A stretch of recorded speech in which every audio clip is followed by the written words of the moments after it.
दोनों का थोड़ा ज्यादा इधर उधर हो रहा है मामला। चंद्र प्रकाश, वरिष्ठ पत्रकार साहब जो है चंद्र प्रकाश जी, हम जो भी मेरे को जो काट रहे हैं वो हमारे कांग्रेस के प्रवक्ता होंगे, तो उनसे भी हम आग्रह ही करेंगे। हाँ। तो थोड़ा धीरज रख लीजिए, को बोल लेने दीजिए। हाँ। मेरा ये कहना है कि कम से कम एक मुद्दा तो मिल गया रिपब्लिक भारत को, जिसपे डिबेट हो रहा है। अच्छा। इतना सेक्स स्कैंडल हुआ कर्नाटका में, एक चैनल बताइए जिसने इस पर डिबेट किया हो। मुझे पता था अब आप उसी पर घूम कर आएंगे। पार्टी के कोई नेता उस पर बोला हो, क्योंकि जब आपको जवाब नहीं मिलेगा तो फिर आप इस मामले पर भी आएंगे। आप बोलिए, बिल्कुल बोलिए उस मामले पर, लेकिन चर्चा आज किस पर कर रहे हैं सर? धीरज साहब, धीरज आपको भी रखने की जरूरत है थोड़ी सी। धीरज आपको भी रखने की जरूरत है धीरज साहब, लेकिन सुनिए तो सही। नहीं, ये इतना स्मार्टली मत घुमाइए, जवाब देना होगा आपको। क्यों नहीं आपके मंत्री जी को सीधा जेल के अंदर डाल देना चाहिए और उसके बाद पूछताछ होती रहे कि भैया कहां से आया? जवाब दीजिए और कितना पैसा दबाया हुआ है धीरज जी? हिमानी जी उनसे पूछे ना, मैं तो जवाब दे रहा हूँ। हाँ। उनसे जवाब लेने के लिए आप सवाल कर पाएंगे क्या? हाँ। आपको रिपब्लिक भारत का एजेंडा फिर कैसे आप थोपिएगा? हाँ। आप उनसे सवाल पूछे कि कोविशील्ड। देखिए ऐसा है, नहीं, एक सेकंड, ये एजेंडा प्रोपेगेंडा, देखिए सुनिए, ये प्लीज ये आप अपने पास रखिए सर, मुझे इसकी जरूरत नहीं है। नहीं तो ये बहुत आसान होता है, एंकर पर, चैनल पर, मालिक पर आरोप लगा देना। सुनिए ना, मुद्दे पर रहिए। नहीं, टारगेट क्या? मुझे आपको टारगेट करके क्या मिलेगा? 30 करोड़ रुपए में से कुछ पहुंचा रहे हैं क्या आप मेरे पास? नहीं सुनिए ना, 30 करोड़ रुपए में से कुछ पहुंचा रहे हैं क्या मेरे पास पहुंचा रहे हैं क्या? टारगेट क्या होता है? पैसा निकल रहा है, टारगेट क्या होता है बताइए ना।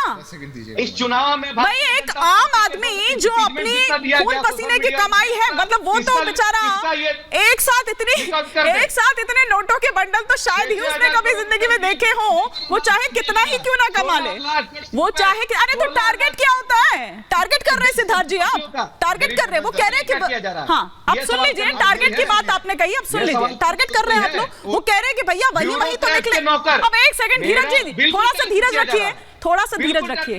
आपने सवाल पूछा है तो अब सवाल का जवाब भी लीजिए। नहीं, बहुत आसान होता है आरोप लगा देना बहुत आसान होता है। धीरज जी, थोड़ा सा धीरज आप भी रखिए। आप टारगेट कर रहे हैं सिद्धार्थ जी, क्योंकि वही तो निकलेगा ना जहां आपने सेट किया हुआ है, तो वही सेट किया हुआ है तो वही से निकलेगा भाई। विपक्षियों के ऊपर आपने ये एजेंसीज लगा रखी है तो वो वहीं से तो निकाल के देगी। देखिए हिमानी जी, सबसे पहले तो धीरज जी को इतना बौखलाना नहीं चाहिए। हालांकि जो पकड़े गए थे वो भी धीरज साहू थे, नाम राशि एक है तो हो सकता है बौखलाहट ज्यादा हो, पर ऐसा बौखलाना नहीं चाहिए। और मेरा एक आग्रह सबसे है, जो भी विपक्ष के पैनलिस्ट यहां बैठे हैं, भ्रष्टाचार इस देश का नासूर है, उसको नॉर्मलाइज करने की कोशिश मत करिए। एक लाइन में आप कह देंगे अगर 35 करोड़ का कैश किसी के पीए के नौकर के घर से निकल रहा है तो वो गलत है। मैं आपकी बौखलाहट समझ रही हूं। अरे किसी के घर से 350 करोड़ निकल रहा है तो क्या गलत हो जाएगा? आपके बीच में नहीं बोल रहे थे ना, आप सुन लीजिएगा। आप एक बार पूरा बोल लीजिए, 5-7 मिनट लेंगे, क्या लेंगे? अरे सुन लीजिए ना, 5 मिनट। आप अपनी बारी में भी झूठ बोलेंगे, दूसरे की बारी में भी नहीं बोलने देंगे। तो झूठ बोल रहे हैं। अरे आप एजेंडा थोड़ी लेके आए। मिश्रा जी, इसमें प्रोपेगेंडा। अभी देखिए, आपने कहा कि ईडी भी प्रोपेगेंडा कर रही है, जबकि यही ईडी है जिसने एनआईए की एंट्री की बात भी कही है। उस पर भी मैं आऊंगी कि एनआईए की एंट्री भाई क्यों कहा जा रहा है, क्या ऐसा लिंक मिला है, पर एक बार पहले कंप्लीट कर ले, फिर उसके बाद आऊंगी। हाँ। इसीलिए जो ये देश में महिमा मंडन करने की कोशिश है भ्रष्टाचार को लेकर के, नॉर्मलाइज करने की कोशिश, गोल पोस्ट को चेंज करने की कोशिश, आप बात इस पे करो, हम बात कुछ और करेंगे, क्योंकि भ्रष्टाचार तो सामान्य हो चुका। क्योंकि जो अलायंस बना, इसमें जितने लोग मंच पे खड़े होते हैं सारे वो हैं जिनके पास गले में भ्रष्टाचार का मेडल है, सारे वो हैं जो तगमा चढ़वा के आए हुए हैं, जिनका शीर्ष परिवार 5000 करोड़ के बेल के मैटर पे बाहर हो, वो क्या लेगा भ्रष्टाचार पे एक्शन? आलम साहब का क्या तगड़ा आलम था, राहुल गांधी जी के साथ बिल्कुल बाहों में बाहें डाल करके फोटो आ जाए। मैंने कहा ना, जब चंपई सोरेन भाई, हेमंत सोरेन जेल गए तो चंपई सोरेन जब शपथ ले रहे थे तो जो 4 मंत्रियों के लिए नाम सामने आए उनमें से एक आलमगीर थे और गांधी परिवार की तरफ से ही नाम सामने आया। कनेक्टर ऐसा ही साहू जी का था। बिल्कुल। मैं बस 10 सेकंड में मिश्रा जी की बात का जवाब दूंगा। हाँ। देखिए, ये भी जो एक कोशिश की जा रही है ना विपक्ष द्वारा, बार-बार कोई बात को लाकर के झूठ बोल देने की, ऐसा हो गया, उसका केस ये बंद हो गया, इसका ऐसे हो गया।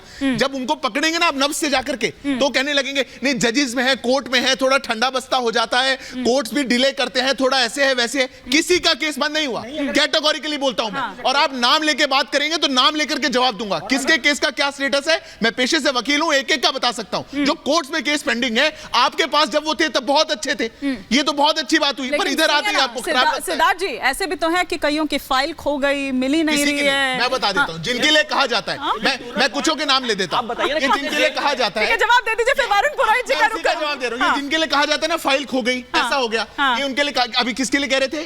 डिप्टी सीएम साहब के लिए, उनके लिए कह रहे थे ना कि उनका केस बंद हो गया। उन पे केस ईडी का चल रहा है, सीबीआई के केस में एक्यूज्ड भी नहीं थे, वो केस बंद हो गया तो केस बंद हो गया, केस बंद। अरे केस तो ईडी का है, फाइल जिसकी खोई वो कब खोई और वो कौन से केस में खोई, सब चीजों में झूठ बोलेंगे, A to Z में झूठ बोलेंगे। अचानक से भारतीय जनता पार्टी की वॉशिंग मशीन में आए, भ्रष्टाचार को लेकर के देयर इज जीरो कॉम्प्रोमाइज। आप कितनी कोशिश कर लीजिए, टीवी पे बैठ कर, और यही बात भ्रष्टाचार की मार अब की बार मोदी सरकार 2014 में नारा दिया था।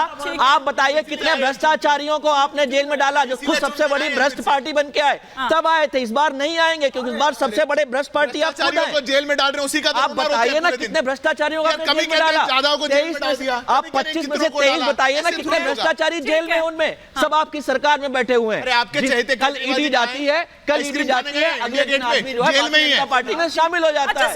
यही है भ्रष्टाचार की महंगाई की मार। ठीक है मिश्रा जी, चंद्र प्रकाश जी, लेकिन आरोप ये भी लगाते हैं ना कि भैया सारे भ्रष्टाचारी इधर ही हैं और सारे सदाचारी इस तरफ हैं। बिल्कुल ये सही बात है। देखिए इन्होंने जैसे इलेक्टोरल बॉन्ड की बात की, आजकल इस समय इलेक्शन में बार बार ये लोग कह रहे हैं कि इलेक्टोरल बॉन्ड में सरकार ने पैसे लिए उन लोगों से जो भ्रष्ट थे, तो उसके खिलाफ इनके पास सारे वकील हैं, छोटे छोटे केस लेके पहुंच जाते हैं, रात को 2 बजे खुलवा लेते हैं। लेकिन इसका केस में ये कोई नहीं जा रहे हैं, ना तो हाई कोर्ट जा रहे हैं ना सुप्रीम कोर्ट जा रहे हैं। समस्या क्या है? इसका मतलब आपको पता है कि आप भ्रष्टाचार किया आपने। इलेक्टोरल बॉन्ड में सीधे सीधे सामने आ चुका है कि विपक्ष की सारी पार्टियां उसमें जिम्मेदार हैं।